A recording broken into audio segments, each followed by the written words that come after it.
خزانہ تھا اس کے پاس کہ قرآن کہتا ہے کہ ایک جماعت مل کے صرف خزانے کی چابیاں اٹھاتی. یعنی یہ معاذ اللہ کوئی گپ نہیں، یہ قرآن مجید نے بیان فرمایا کہ ایک جماعت مل کے صرف خزانے کی. تو حضرت سیدنا موسیٰ علیہ السلام نے کہا زکوٰۃ دو. زکوٰۃ کے معاملے میں لوگ ہیل و حجت سے کام لیتے، غریب ہو جاتے. اس کو کہا زکوٰۃ دو تو کہنے لگا آپ کی تو میرے مال پہ نظر ہے. اب نے فرمایا تو بڑا بیوقوف ہے، مال تجھے اللہ نے دیا ہے نا، اللہ کے رستے میں دے. یہ کام ذرا مشکل ہے کہ اس کو بار بار کہا کہ اس نے نہ بجائے اس کے کہ وہ مال دیتا، اس نے حضرت موسیٰ پہ الزام لگا دیا، ایک عورت کو تیار کر کے لایا. یہ الزاموں والا کیس سنتے آ رہے ہیں آپ کہاں تک؟ حضرت یوسف پہ بھی لگا، جناب مریم پہ بھی لگا، حضرت سیدنا موسیٰ کلیم پہ بھی لگا، اور حضرت عیسیٰ پہ بھی. سارے ہوئے نا الزامات. آپ کیا بات کرتے ہیں؟ الزام لگانا، بہتان ترازی کرنا، اور ہمارے یہاں اچھی بات دل سے پھیلتی ہے، بری خبر وہ جلدی پھیل جاتی. ایک عورت کو تیار کر کے لایا معاذ اللہ تعالیٰ حضرت موسیٰ پر الزام لگانے کے لیے، اور جب وہ بی بی آپ کے سامنے لا کے کھڑی کی تو حضرت موسیٰ نے جلال فرمایا تجھے قسم ہے اللہ کی عزت کی، سچ سچ بتا معاملہ کیا ہے. تو وہ خاتون کانپنے لگی، کہنے لگی میں موسیٰ کلیم کے سامنے کیسے کھڑی ہو سکتی؟ مجھے تو اس نے پیسے دے کے تیار کیا، مجھے اس نے مجھے پیسے دے کے تیار کیا، اور بڑی اس نے مجھے تکلیف دی ہے.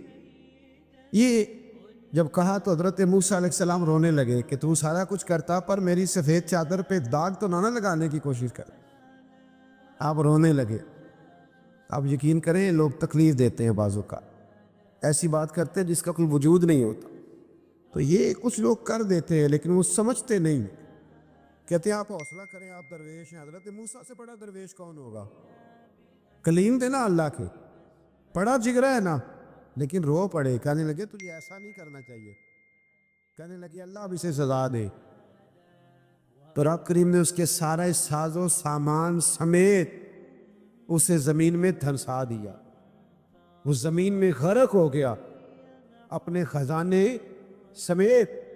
امام اعظم ابو حنیفہ رحمۃ اللہ تعالیٰ علیہ کچھ لوگ حسد کرنے لگے تو ایک عورت ایک دفعہ آ گئی، کہنے لگی کوئی مسئلہ پوچھنا ہے. یہ بڑا کٹھن سا معاملہ ہوتا ہے، جو آدمی جو کام کر رہا ہوتا ہے کوئی روپ دھار لیتے. مسئلہ کچھ نہیں، اندر آئی تو باہر سے شور ہو گیا. لوگ آ گئے، کوتوال کو بلا لیا، معاذ اللہ امام صاحب کے پاس بی بی ہے، جیل میں لے گئے، سویرے فیصلہ کریں گے. رات کو ساری رات امام اعظم نے نماز پڑھی، ساری رات، اور کہنے لگے اے اللہ اب تو میں بوڑھا ہو گیا، اس حال میں اب ان سوالوں کا جواب دوں گا. وہ عورت بھی ساتھ بند تھی، اس عمر میں ان سوالوں کے جواب یار بڑا مشکل ہوتا ہے. اللہ اکبر. اس عمر میں امام صاحب رو رہے تھے تو اس عورت کا دل نرم ہو گیا. امام صاحب سے کہنے لگی مجھے غلطی ہو گئی، میں نے پیسے کسی سے پکڑ لیے تھے. حضور آپ تو اللہ کے نیک بندے.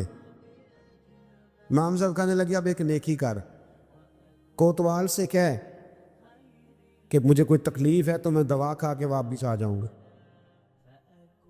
تو وہ کوتوال تو پہلے ملا ہوا تھا، اس نے اس کو کہا کہ مجھے کوئی تکلیف ہے میں گھر جاتی ہوں، دوا کھا کے واپس. امام صاحب نے سمجھا دیا. وہ گئی تو جو برقع اس نے پہنا ہوا تھا نا نقاب ساری عورتیں، وہ جا کے اس نے امام صاحب کی بیوی کو دیا. امام صاحب نے اس کو سمجھا کے بھیجا تھا. وہ برقع گھر لے گئی اور جا کے زوجہ کو ساری بات سنائی. وہ دوائی کھانے گھر چلی گئی اور زوجہ برقع پہن کے تھانے آ گئی. سویرے قاضی کے سامنے بھیج ہوئے تو کہنے لگا جی آپ اتنے بزرگ ہو کے عالم ہو کے بیوی کے ساتھ اکیلے. فرمایا میری بیوی ہے تو میں نے اکیلے ہی ہونا تھا اس کے ساتھ، اور کس نے ہونا تھا؟ جناب آپ کی بیوی. فرمایا بلاؤ میرے سسر کو، اور بلاؤ محلے کی 10-12 عورتوں کو بھی دیکھ لے. انہوں نے دیکھا تو امام صاحب کی بیوی نکل آئی.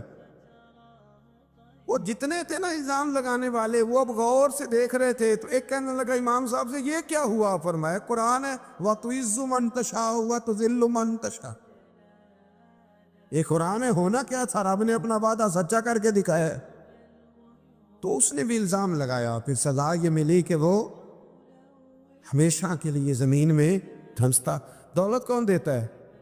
اللہ دیتا ہے نا، تو اگر اللہ کہے تھوڑی سی واپس بھی کرو، بندیاں دے خرچے بات جانتے تھے، تھوڑی سی واپس مانگ لے تو ہاتھ تنگ ہو جاتا ہے۔ ایک خاتون نے ایک دفعہ مجھے پیغام دیا تو میں بڑی اس کی بات سن کے مجھے عجیب لگا۔ وہ کہنے لگی کہ دوسری جگہ میری شادی ہوئی ہے، مجھے طلاق ہو گئی تھی،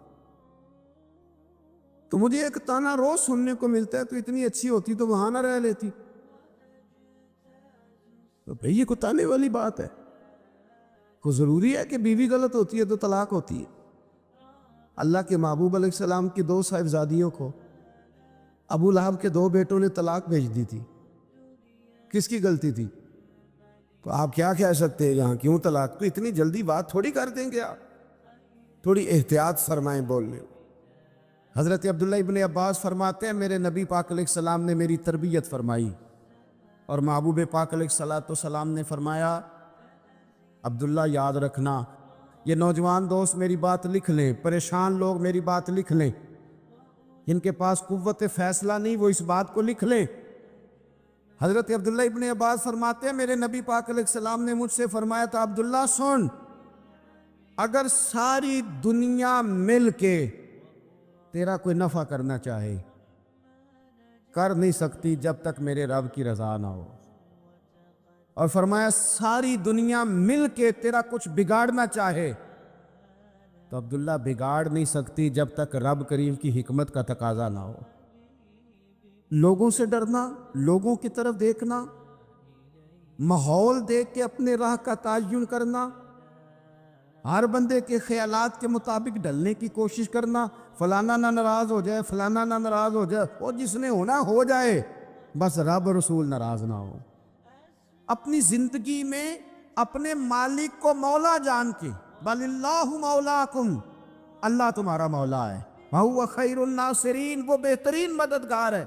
توجہ جب بھی کریں رب کی جانب کریں، اپنے دل کا قبلہ درست رکھیں، سوچوں کے زاویے سیدھے رکھیں۔ میرے بھائی مالک جب بندوبست کر دے نا، جب مالک بندوبست کرتے پھر ایسا بندوبست کرتا ہے کہ لوگوں کے پاس نا چارہ نہیں رہتا۔ حضرت مریم رضی اللہ تعالی عنہا پاک باز تھی، مسجد میں رہی تھی، پر مالک کی حکمت کے تقاضے بڑے عجیب ہیں نا۔ پھر جناب مریم کو اللہ تعالیٰ نے بغیر شوہر کی اولاد عطا کر دی۔ یہ بات یہ ایسی تھی، کسی نے کہا تھا کہ مخلوق تو فنکار ہے اس درجہ کے پل بھر میں سنگے در کعبہ سے بھی اصنام تراشے، تم کون ہو کیا چیز ہے داغ کبابی، لوگوں نے تو مریم پہ بھی الزام تراشے۔ تو لوگوں نے کہا کدھر سے لے آئی بچہ، تیرا باپ تو ایسا نہیں تھا، کہاں سے لے آئی؟ اللہ کرے میں آپ کو سمجھا سکوں، ذرا اپنے آپ کو وہاں کھڑا کریں کہ ایک پاک باز عورت، پاک باپ کی بیٹی، طیب ماں کی بیٹی، اور اللہ کے گھر میں پرورش پانے والی خاتون، ایک وہ وقت اور ایک یہ وقت کہ اس عورت کو کٹہرے میں کھڑا کر کے پوچھا جا رہا ہے کہ معاذ اللہ تیری گود میں بچہ جائز نہیں ہے، کہاں سے لائی ہے؟ اب خود سے صفائیاں بندہ کتنی کو دے، کتنی کو وضاحتیں کرے۔ اور میں نے تو اپنی زندگی میں دیکھا ہے زیادہ وضاحت دینے والے کو بھی لوگ جھوٹا سمجھنے لگ جاتے ہیں، زیادہ وضاحت دینے پر بھی لوگ کمزوری کا اظہار سمجھتے ہیں کہ کمزور پڑ گیا ہے۔ آپ صلح کی کوشش کرتے ہیں، سامنے والا بزدل سمجھ لیتا ہے، زیادہ وضاحتیں بھی کمزور کر دیتی ہیں۔ اب حضرت مریم کو کٹہرے میں کھڑا کر کے کہا بچہ کس کا ہے؟ تو پھر خدا بندوبست جب کرے، اللہ جب مددگار ہو، تو پھر حضرت مریم کی گواہی درختوں سے نہیں دلوائی، اس نے پتوں سے نہیں دلوائی، پھر فرشتے نہیں بھیجے۔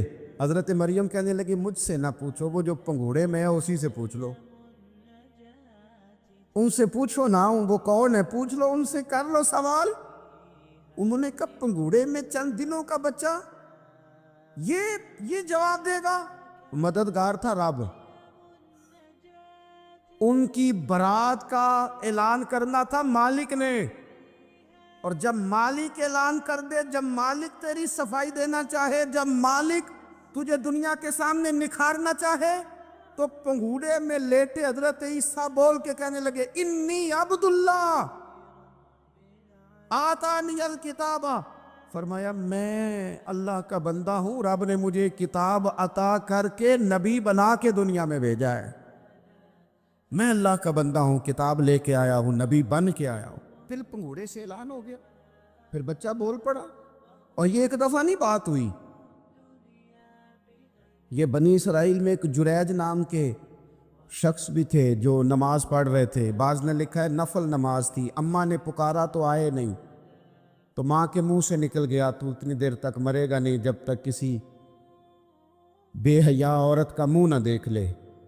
تو وہ عبادت گزار تھے، لیکن لوگوں نے ان کی عبادت، ریاضت، پرہیزگاری کو نہیں دیکھا، بس ایک عورت کو بھیج کے الزام لگوا دیا۔ وہ عورت آیا جایا کرتی تھی، اب آ جاتی ہیں عورتیں، مسئلہ پوچھنے کی نیت سے بھی آ جاتی ہیں۔ ماحول میں کچھ جگہ ایسی بھی ہیں جہاں عورتیں دم کرانے کے بہانے آ جاتی ہیں۔ وہ خاتون آتی جاتی تھی، اس خانقاہ پہ، آستانے پہ، یہ بخاری میں موجود ہے، پھر اس نے کہا میری گود میں جو بچہ ہے یہ انہی کا ہے۔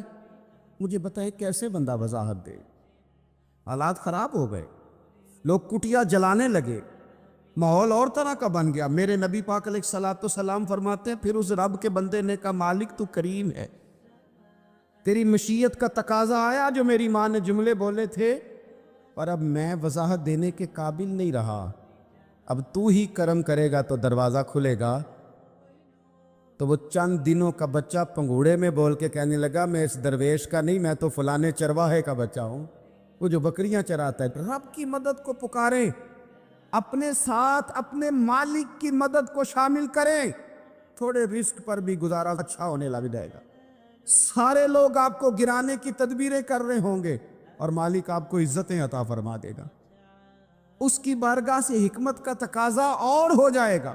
ہم نے ساری زندگی لوگوں کو راضی کرنے میں گزار دی، ساری زندگی بڑھاپا آ گیا بچوں کو پالتے، اور بچوں نے آخری عمر میں کہہ دیا ابا اگر کوئی ڈھب کا کام کر لیتے تو آج ہمارے دن بھی پھر نہ جاتے۔ ساری زندگی گزار دی بہن بھائیوں کو راضی کرنے میں، ساری زندگی گزار دی ذمہ داریاں اٹھانے میں، ان کو 99 دفعہ دیا، ایک دفعہ نہیں دیا تو انہوں نے کہہ دیا تو نے تو کبھی دیا ہی نہیں، تو تھا ہی نہیں۔ ساری زندگی محلے داروں، علاقے والوں کو راضی کرنے میں گزار دی۔ اور میں نے ایسے لوگ بھی دیکھے دین کے لیے وقت گزارا، لیکن جب بڑھاپے میں دانت کام نہ کرتے تھے تو وقت کے مفتیوں کو بھی مسجدوں کی کمیٹیوں نے کہہ دیا اب آپ کی سمجھ نہیں آتی، ہم نے خطیب کو یور رکھنا ہے، نہ دیکھو دنیا کی طرف، دنیا رلا دیتی ہے، نہ راضی کرو بندوں کو، بندے تھکا دیتے، نہ پیچھے بھاگو ہر وقت دنیا داروں کے، یہ انسان کو کمزور کر دیتے ہیں۔ وہ تو کریم ہی بڑا ہے، 2 آنسو زمین پر بعد میں گرتے ہیں، بندے کے گناہ سارے پہلے معاف فرما دیتا ہے۔ اللہ کی مدد کا حصول، اپنے مالک کی مدد کی طرف بڑھنا، آپ کو بدر کی جنگ بھی یہی درس دے گی، آپ کو احد کا میدان بھی یہی سبق دے گا، فتح مکہ بھی یہی سبق دے گا۔ میرے دوستو، جب رب مدد فرمائے، جب اللہ مددگار بنے، دوستوں سے ایک بات اکثر کرتا ہوں، میں کہتا ہوں کہ جتنے درد سے آپ امیر کو اپنی کہانی سناتے ہیں نا، اور جس طرح آپ کے آنسو بات کرنے سے پہلے گر جاتے ہیں کہ غریب ہیں، بچیاں ہیں، کاروبار نہیں، او میرے سنگیو، اس سے آدھے آنسو اپنے رب کی بارگاہ میں بکھیرو، اس کے حضور عرض گزار ہو جاؤ، اس سے طلب کرو۔ ایک وقت انسان پر زندگی میں ایسا آتا ہے کہ اسے یوں محسوس ہوتا ہے کہ میرا سایہ بھی ذرا سا پیچھے ہٹ گیا ہے، اسے یوں لگتا ہے کہ میں کسی سہارے پہ ہاتھ ڈالتا ہوں تو وہ بھاگ جاتا ہے مجھ سے، لیکن مالک کی بارگاہ ایسی عظیم بارگاہ ہے، رب رسول کے آستانے اتنے بڑے ہیں کہ آپ جب وہاں کشکول طلب دراز کرتے ہیں تو جھولی پھیلانے میں دیر لگتی ہے، ان کو بھرنے میں تو کوئی دیر نہیں لگتی۔ ہم نے اپنا سوچ کا قبلہ ہی دنیا کو بنا لیا ہے۔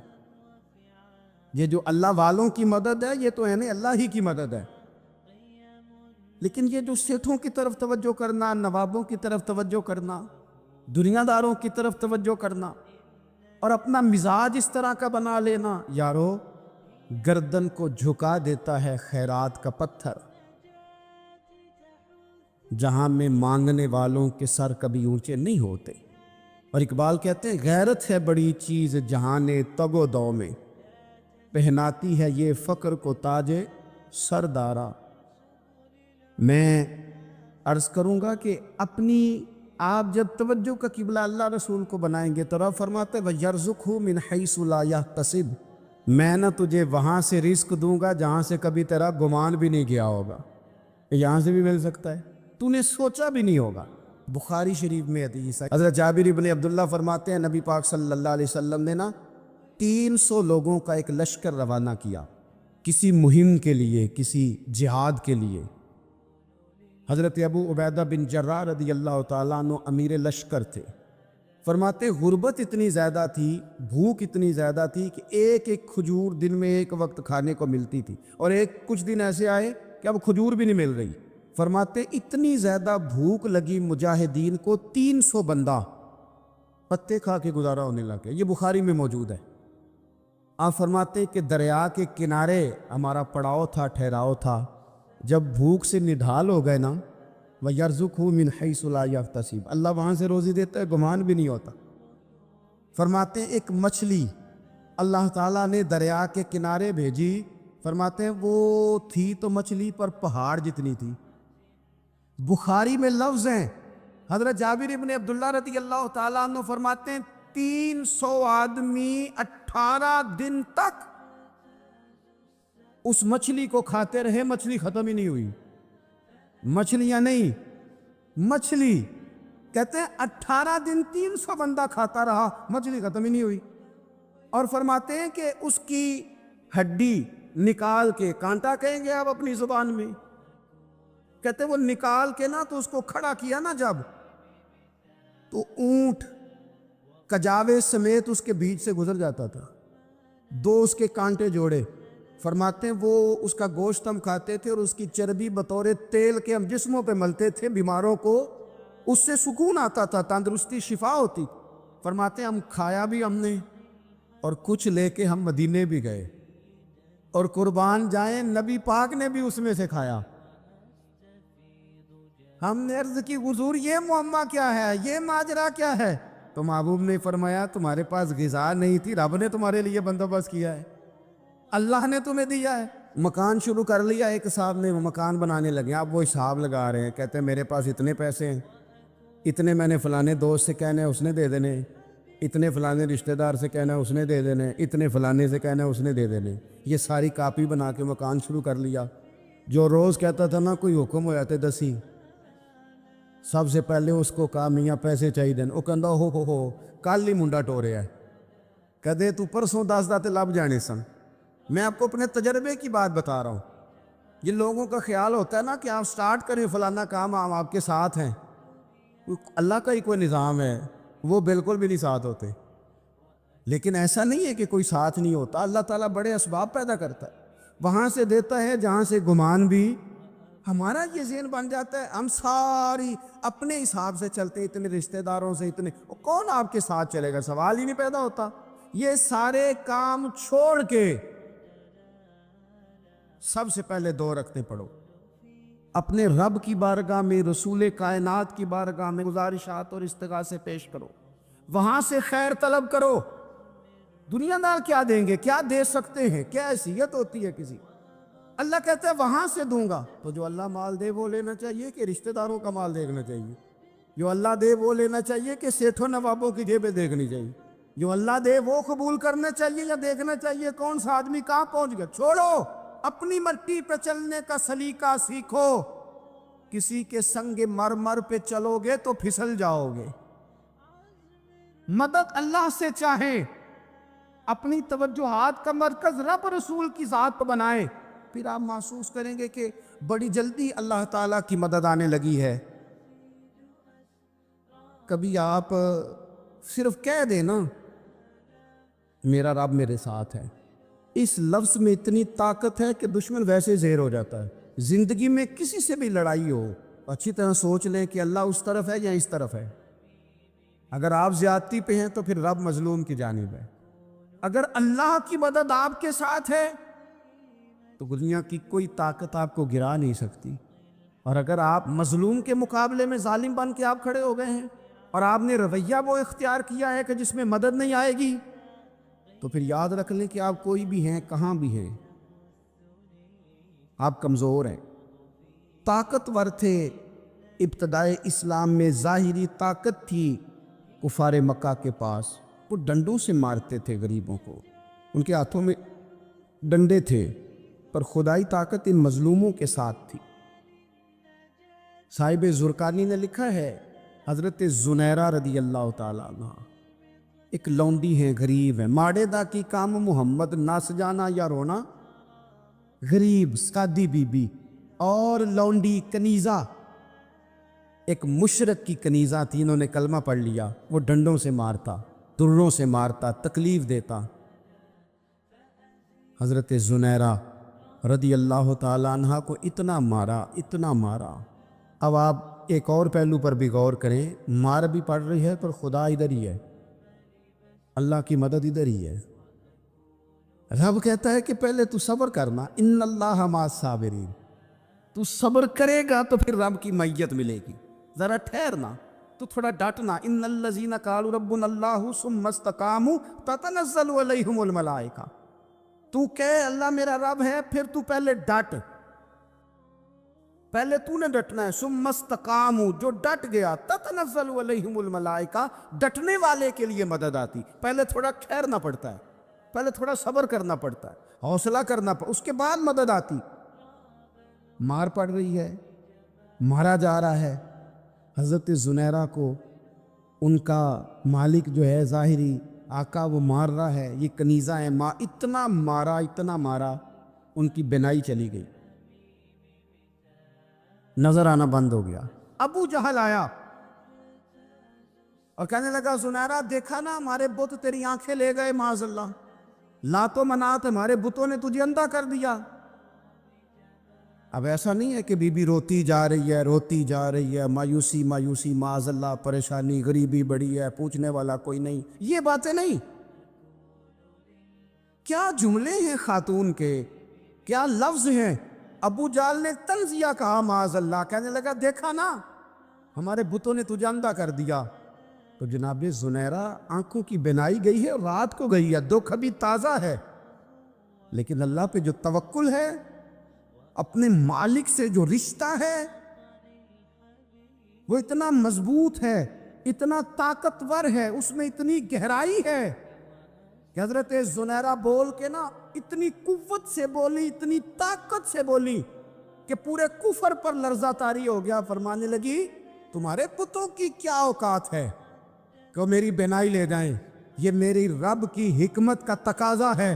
جب تک اس نے چاہا زنیرہ دیکھتی رہی، اور جب اس نے چاہا زنیرہ کی آنکھوں کی بینائی چلی گئی، اور اگر وہ چاہے گا نا تو بینائی واپس بھی کر دے گا۔ اگر ہو ذوق یقین پیدا تو کٹ جاتی ہیں زنجیریں، اگر وہ چاہے گا تو بینائی آ بھی جائے گی۔ حضرت زنیرہ نے رات کو یہ لفظ کہے، ابو جہل اور سارے کفار ڈر کے سن کے چلے گئے، آپ اطمینان سے آ کے بستر پہ سوئی۔ جب سویرے اٹھی تو اللہ نے آنکھوں کی روشنی واپس کر دی تھی، آنکھوں کی۔ اب چھڑی پکڑی ہے، بازاروں میں گھومتی ہے، کہتی ہیں بلاؤ کدھر ہے تمہارے لات و منات، دیکھو میرے رب نے روشنی واپس کر دی۔ آ کر میرے ساتھ ادھر آ، ستمگر ہنر آزمائے، تو تیر آزما ہم جگر آزمائے۔ بیمار لوگوں یاد رکھو، کہہ دیا ڈاکٹر نے کہ تو بڑا بیمار ہے، تو بڑا کمزور ہے، یہ ہو گیا وہ ہو گیا، تو ڈاکٹر اپنے علم کے مطابق بات کر رہا ہے، ہوگا تو وہ جو میرا رب چاہے گا۔ کمزور ہو جانا، پریشان ہو جانا، تکلیف میں آ جانا، پتہ نہیں بات ہو گئی ہے تو جانے کیا ہو جائے گا۔ اپنی زندگی کے اندر اپنے رب سے رشتہ مضبوط کرے، رسول کائنات سے رشتہ مضبوط کرے، اللہ والوں سے رشتہ مضبوط کرے۔ حضرت زنیرہ نے پیغام دیا کہ زندگی میں جو جینا چاہتے ہیں تو وہ رب کا نام لے کے جی سکتے ہیں۔ جو اپنی زندگی میں خوشیاں دیکھنا چاہتے ہیں تو رسول اللہ کے نام پر خوشیاں دیکھی جا سکتی ہیں. توکل کی بنیاد پر بندہ خوشیاں لے سکتا ہے. اور اگر انسان میں توکل نہیں ہے تو پھر وہ اس کالے جادو سے بھی ڈر رہا ہے, وہ نیلے سے بھی ڈر رہا ہے, وہ پیلے سے بھی ڈر رہا ہے, وہ فلانے سے بھی ڈر رہا ہے, وہ میرے خلاف فلانا رشتہ دار سازش کر رہا ہے تو ڈر رہا ہے, فلانا میرے بارے میں یہ کر رہا ہے تو ڈر رہا ہے, وہ پتہ نہیں دنیا ادھر ہو جائے گی تو کیا ہو جائے گا. اٹھ باندھ کمر کیوں ڈرتا ہے, پھر دیکھ خدا کیا کرتا ہے. تو اس ساری گفتگو کا نچوڑ آپ کو یہ عرض کیا ہے. سب سے پہلے تو یہ کہ میدانوں میں مدد بھی اللہ کی, رزق میں مدد بھی اللہ کی, فصلیں خشک ہوں تو مدد پھر بھی اللہ کرے تو پھر ساری مدد, اور اگر انسان بیمار ہو تو پھر بھی مدد اللہ کی. تو اپنے اللہ کی جانب توجہ کو بڑھائیں, آپ اللہ سے مدد کے سوالی بنیں. ترمذی کی ایک حدیث ہے, میں آپ کو زندگی کا تجربہ بتاتا ہوں کہ جب میں بڑا پریشان ہوتا ہوں تو یہ والی روایت کھول لیتا ہوں, مزہ دیتی ہے. میرے نبی پاک علیہ السلام نے فرمایا اپنے دکھ سیٹھوں نوابوں کو نہ کہنا, مالداروں کا نہ کہنا, ورنہ اللہ تمہیں کبھی غنی نہیں کرے گا. فرمایا اپنے دکھ اپنے رب کی بارگاہ میں عرض کرنا, جلدی کرے یا دیر سے کرے اللہ تمہیں لوگوں سے بے نیاز کر دے گا, اللہ تمہیں غنی کر دے گا. رات کو بیٹھو نہ اس کی بارگاہ میں. امام غزالی سے کسی نے پوچھا تھا, امام غزالی سے, کہ حضور اللہ کا بندے سے راضی ہونا کمال ہے یا بندے کا اللہ سے راضی ہونا کمال ہے؟ تو امام غزالی مسکرائے, فرمانے لگے رب تو بڑا ہی مہربان ہے, وہ تو بڑی جلدی راضی ہو جاتا ہے. وہ تو مسجد میں آ کے توبہ کرے تو اللہ راضی, کسی یتیم کے سر پہ ہاتھ پھیرو تو اللہ راضی, وہ تو کسی اندھے کو رستہ دکھایا تو اللہ راضی ہو گیا, وہ تو طوائف نے کتے کو پانی پلایا تو اللہ. امام صاحب فرمانے لگے یہ بندہ ہے جو اللہ سے راضی نہیں ہوتا. جس کے پاس اولاد نہیں وہ کہتا ہے چلو ایک بیٹی مل جائے تو میں راضی ہوں, بیٹی مل گئی تو کہتا اب ایک بیٹا بھی ملے تو پھر راضی ہوں, پھر کہتا ہے یہ دونوں اچھی تعلیم حاصل کر لے تو پھر میں راضی ہوں, پھر کہتا ہے یہ بہت زیادہ پیسے کمائے تو پھر میں راضی ہوں. بہرحال راضی ہوتا, لیکن جو راضی ہو جاتا ہے نا, اللہ اکبر, جو اللہ سے راضی سکھی بڑا رہتا ہے, سکون میں بڑا رہتا ہے, مطمئن بڑا رہتا ہے. جو سمجھ لیتا ہے نا کہ جو میرے رب نے بہتر سمجھا وہ میرے اللہ نے مجھے. میں کبھی کبھی سوچتا ہوں کہ یار حضرت بلال حبشی نے کوئی عہدہ نہیں مانگا ساری زندگی, انہوں نے نہیں کہا مجھے بھی ایک صوبے کا گورنر بناؤ میری بھی خدمات ہے, مجھے بھی وزیر خزانہ بناؤ میرا بھی کچھ بنتا ہے. ایک دفعہ نہیں کہا سیدنا بلال حبشی رضی اللہ تعالیٰ عنہ نے کہ میری بھی کوئی ڈیوٹی ایسی ہونی چاہیے کہ مجھے چلو سپہ سالار ہی بنا دیا جائے. ساری زندگی مسجد میں جھاڑو دیا تو اسی پہ راضی رہے, ساری زندگی محبوب کے مہمانوں کا لنگر پکایا تو اسی پہ راضی رہے, ساری زندگی میرے محبوب علیہ السلام کے بچوں کی نوکری کی تو اسی پہ راضی رہے, راضی بالرضا رہے. حضرت سیدنا موسیٰ علیہ السلام نے عرض کی کوہ طور پہ جا کے, مولا میری قوم پوچھتی ہے کہ کوئی ایسا کام بتا جو ہم کریں تو ہم سے راضی ہو جائے. حضرت موسیٰ کی قوم کا خیال تھا کہ تہجد کا حکم آئے گا تو پڑھیں گے, صدقات کا حکم آئے گا تو دیں گے, جہاد کی بات ہوگی تو کریں گے. کچھ جو نیک لوگ تھے ان میں سے انہوں نے یہ پیغام دیا کہ مالک ہمیں بتائے کہ وہ کس کام پہ راضی ہوتا ہے, ہم وہ کام کریں تاکہ اللہ ہم سے راضی ہو جائے. حضرت موسیٰ کلیم کہتے ہیں میں نے عرض کی مولا میری قوم پوچھتی ہے کہ کون سا ایسا کام کریں کہ تو راضی ہو جائے. تو رب کریم نے ارشاد فرمایا موسیٰ کہتے میرا خیال تھا کوئی لسٹ ملے گی, لیکن مالک نے ایک جملہ کہا, ایک جملہ, اور تفسیروں کے دریاب آ دیے.